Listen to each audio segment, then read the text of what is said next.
बिस्मिल्लाहिर्रहमानिर्रहीम। रटना मना है।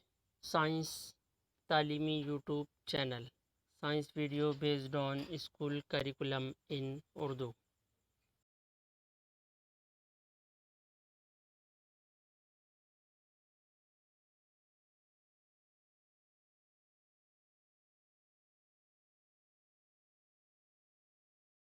तौलीद।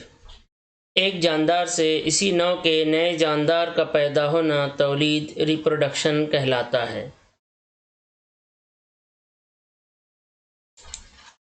तौलीद की दो किस्में हैं, जिनसी तौलीद और गैर जिनसी तौलीद।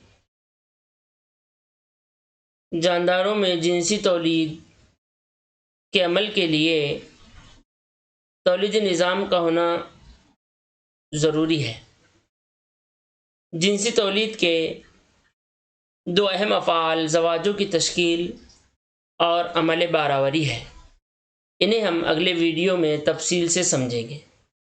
गैर जिनसी तौलीद या खलवी जानदारों में और कसीर खलवी जानदारों में भी होती है।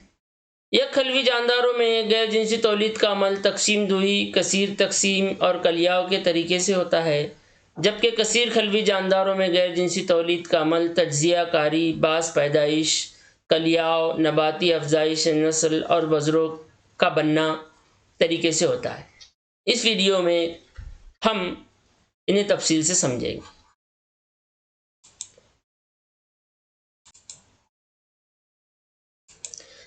जिनसी तौलीद दो मौरिस खलियों की मदद से अंजाम पाती है। ये खलियात नर ज़वाजे और मादा ज़वाजे होते हैं। जिनसी तौलीद में दो अहम फ़ेल ज़वाजों की तश्कील और अमल बारावरी होती है। ज़वाजों की तश्कील हम इससे पहले खलवी तकसीम के दौरान समझ चुके हैं कि तकलीली तकसीम के अमल के दौरान ज़वाजों की तश्कील होती है।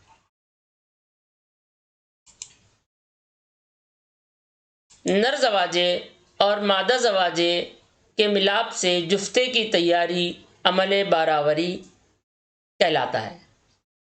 इस तस्वीर में आप देख सकते हैं किस तरह से नर ज़वाजे और मादा ज़वाजे का मिलाप हो रहा है।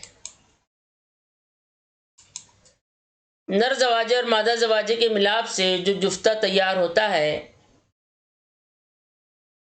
फिर इस जुफ्ते की नशोनुमा होती है और ये जुफ्ता जानदार में तब्दील हो जाता है, यानी इस जुफ्ते से जानदार वजूद में आता है।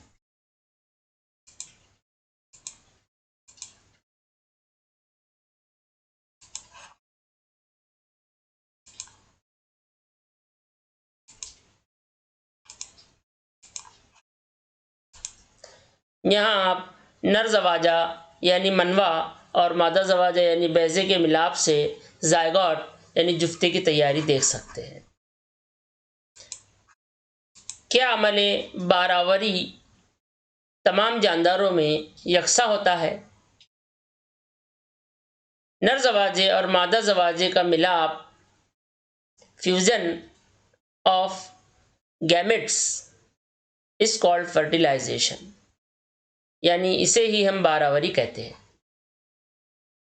कुछ जानदारों में बारावरी का अमल जिस्म के अंदर वाक़े होता है। इस तरह की बारावरी को अंदरूनी बारावरी इंटरनल फर्टिलाइजेशन कहते हैं। इंसानों में मादा के रहम में नर ज़वाजे और मादा ज़वाजे का मिलाप होता है, जबकि मेंढक जैसे जानदारों में बारावरी का अमल जिस्म के बाहर अंजाम पाता है, यानी नर ज़वाजे और मादा ज़वाजे का मिलाप जिस्म के बाहर अंजाम पाता है। इसलिए ऐसे बारावरी के अमल को एक्सटर्नल फर्टिलाइजेशन या बैरूनी बारावरी कहते हैं। जानदारों में गैर जिनसी तौलीद। इब्तिदाई मरकज़ा बरदार जानदार इब्तिदाई या खलवी जानदार amoeba, paramecium, Euglena, amoeba, paramecium और यूग्लिना।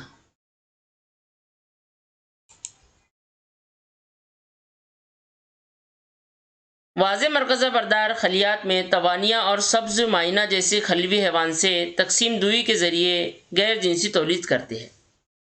इस किस्म में मौरिस खलिया या पुरखे खलिया दो मसावी हिस्सों में तकसीम होकर दो नए खलियात तैयार करता है। ये तकसीम मसावी माइटोसिस या गैर मसावी अमाइटोसिस तरीके से अंजाम पाती है। मुख्तलिफ इब्तिदाई जानदारों में तकसीम का महवर मुख्तलिफ होता है, यानी अमीबा, पैरामीशियम और यूग्लिना ये तकसीम दुई के तरीके से तौलीद का अमल अंजाम तो देते हैं, लेकिन इनके दरमियान क्या फ़र्क पाया जाता है? चूँकि इनके तकसीम का महवर अमीबा, पैरामीशियम और यूग्लिना में मुख्तलिफ होता है। अमीबा की साख्त गैर मुतशाक्कुल या बेतरतीब होती है।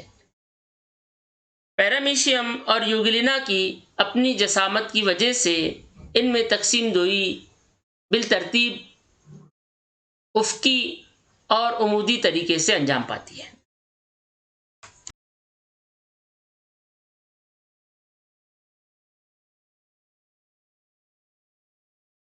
अमीबा की मुस्तकिल साख्त न होने से ये किसी भी महवर पर तकसीम हो जाता है, इसलिए उसे सादा तकसीम दुई कहते हैं।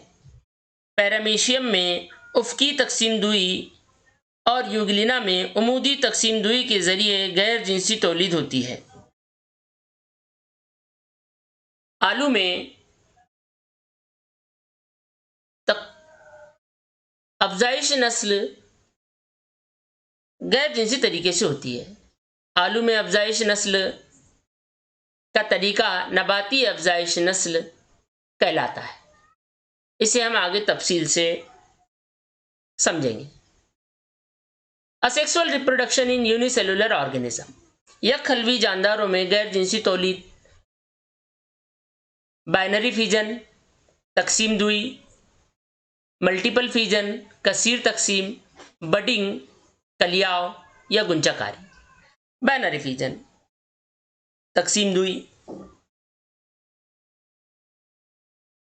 अमीबा, पैरामीशियम और यूग्लिना तीनों यक खलवी जानदारों में तौलीद तकसीम दुई के तरीके से होती है। अमीबा गैर मुतशाक्कुल होने की वजह से सादा तकसीम दुई का अमल अंजाम देता है।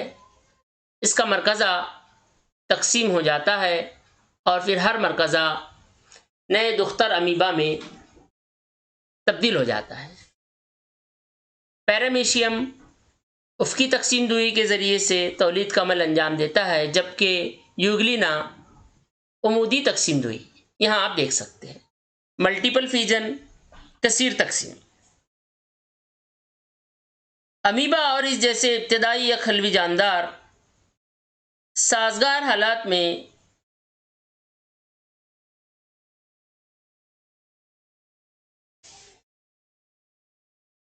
तो तकसीम दुई के ज़रिए तौलीद का अमल अंजाम देते हैं, लेकिन जब हालात नासाजगार होते हैं, यानी कभी मुनासिब ग़िज़ा इन्हें फ़राहम नहीं होती, तो अमीबा अपने काज़ी पैर तैयार नहीं करता, हरकत करना बंद कर देता है और कुर्रवी शक्ल इख्तियार करके खलवी दीवार के गिर्द एक सख्त महफूज गिलाफ तैयार कर लेता है। इस महफूज गिलाफ को सिस्ट कहते हैं। मरकज़े की कई मरतबा मसावी तकसीम होती है और कई मरकज़े तैयार होते हैं और खलिए माए की तकसीम होकर बेशुमार छोटे छोटे दुख्तर अमीबा तैयार होते हैं। नासाजगार हालात में अमीबा के अतराफ का गिलाफ टूट जाता है, यानी सिस्ट टूट जाता है और कई नौज़ायदा अमीबा दुख्तर अमीबा आज़ाद हो जाते हैं। बडिंग, गुंचाकारी।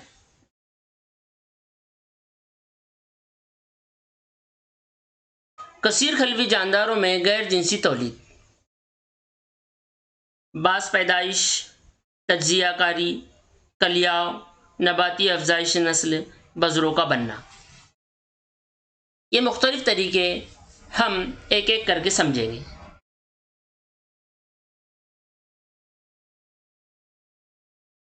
स्पायरोगायरा को जब वाफिर मिकदार में ग़िज़ाई मादे और पानी हासिल हो तो इसके रेशों में तेजी से नमू का अमल होता है। तज्जियाकारी, फ्रेगमेंटेशन।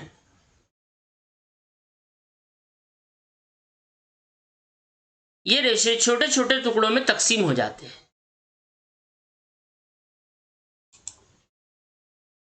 तज्जियाकारी इस गैर जिनसी तौलीद के तरीके को समझने के लिए आइए हम एक तजुर्बा करते हैं या एक तजुर्बा समझते हैं। अपने सरपरस्त की रहनुमाई में तालाब या झील के उस हिस्से से जहां गहरा सब्ज रंग का पानी को हासिल कीजिए। इस पानी में रेशे मौजूद होते हैं। एक या दो रेशों को स्लाइड पर रखिए, एक कतरा ग्लिसरीन का डालिए और कवर स्लिप रखकर स्लाइड खुर्दबीन के जरिए मुशाहिदा कीजिए। आप स्पायरोगायरा का मुशाहिदा करोगे। साजगार हालात में, यानी जब स्पायरोगायरा को ग़िज़ाई मादे, पानी वगैरह सही हासिल हो रहा हो, रेशों में तेजी से नमू का अमल होता है। ये रेशे छोटे छोटे टुकड़ों में तकसीम हो जाते हैं।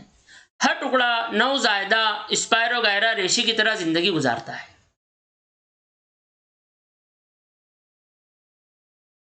साइकॉन का जिस्म अगर हादसाती तौर पर छोटे टुकड़ों में बट जाए तो हर टुकड़े से नया साइकॉन तैयार होता है। यानी स्पायरोगायरा और साइकॉन जैसे जानदार तज्जियाकारी फ्रेगमेंटेशन के तरीके से तौलीद का अमल अंजाम देते हैं।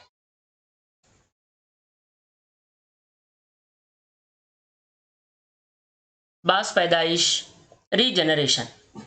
प्लानेरिया जैसे जानदार मखसूस हालात के तहत अपने जिस्म के दो या दो से ज़्यादा टुकड़े करते हैं और हर टुकड़े से जिस्म का बाकी हिस्सा तैयार होता है। दो नौज़ायदा जानदार तैयार हो जाते हैं। इस तौलीद के तरीके को बास पैदाइश या तजद्दुद कहते हैं।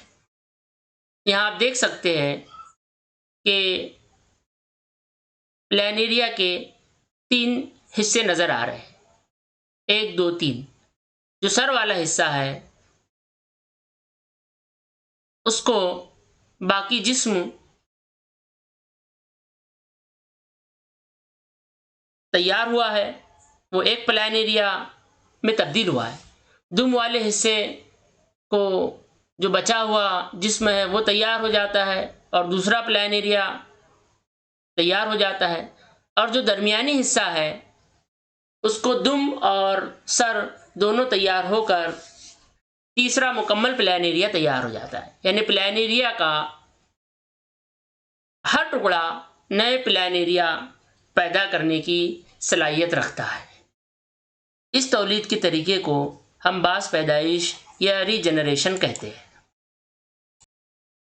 कलियाव या गुंजाकारी। मुकम्मल तौर पर नशोनुमा पाए हुए हाइड्रा को तग़ज़िया बख्श माहौल मैसर हो तो इसके जिस्म के इस तवाना नुमा हिस्से की दीवार पर खलियों के ज़रिए एक उभार पैदा होता है। इसे गुंचा या कली कहते हैं। अंग्रेज़ी में इसे बड भी कहते हैं। इस गुंचे की जसामत में इजाफा होता जाता है और छोटा हाइड्रा तैयार होता है।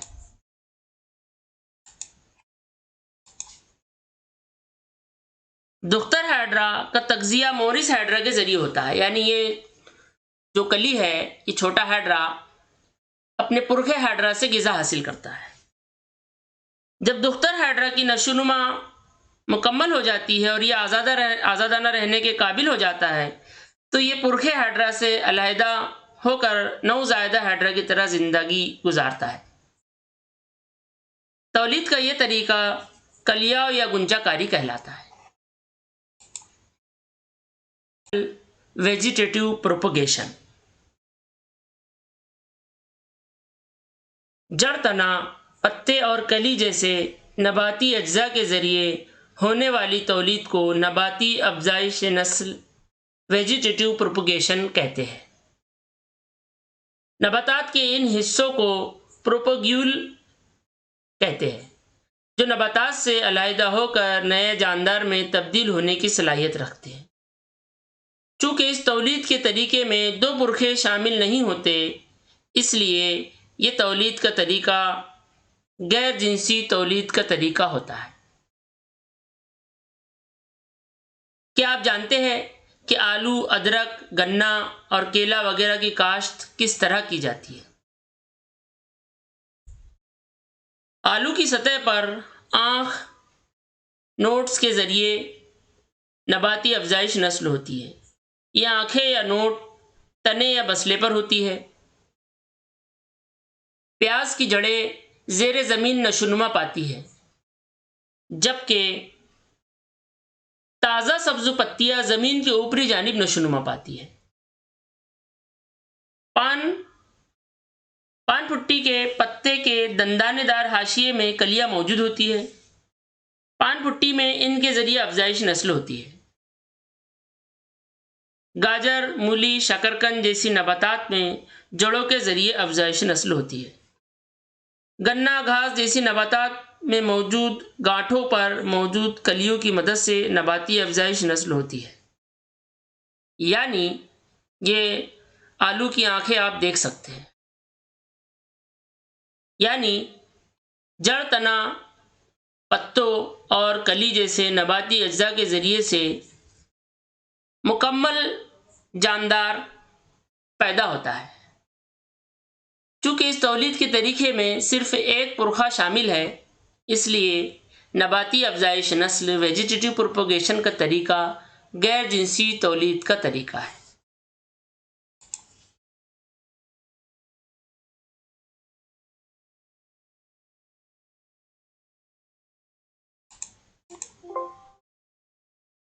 बज़रों का बनना, स्पोर फॉर्मेशन।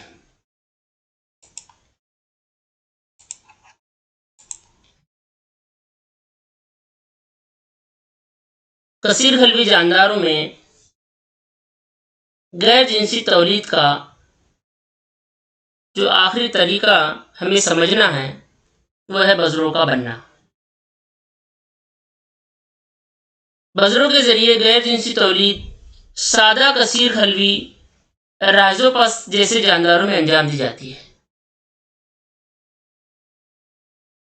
जो गेंदनुमा, यहाँ राइज़ोपस की साख्त आप देख सकते हैं, जो गेंदनुमा हिस्सा है उसे स्पोरेंजिया या बजरेदान कहते हैं। जो जड़ों की तरह की साख्त है इसे हाइफाई या बैखनुमा कहते हैं। जो डंडे नुमा साख्त है इसे स्टेम या फितरीने कहते हैं। गेंदनुमा साख्त पर एक झिल्ली होती है और सारे बजरे इसी झिल्ली में होते हैं। बजरे नाजुक होते हैं। ये झिल्ली बजरों को बैरूनी माहौल से बचाती है। ये बैरूनी माहौल से बजरों की हिफाजत करती है, क्योंकि बैरूनी माहौल में बजरे ज़ाय हो सकते हैं। साजगार हालात में बैरूनी झिल्ली टूट जाती है और बजरे आज़ाद हो जाते हैं। हर बजरा नया जानदार बनाने की सलाहियत रखता है।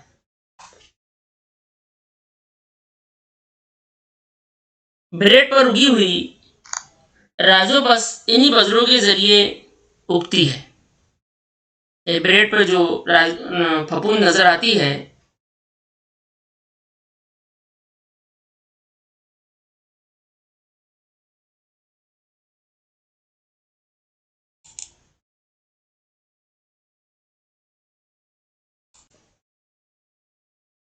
जज़ाकल्लाह।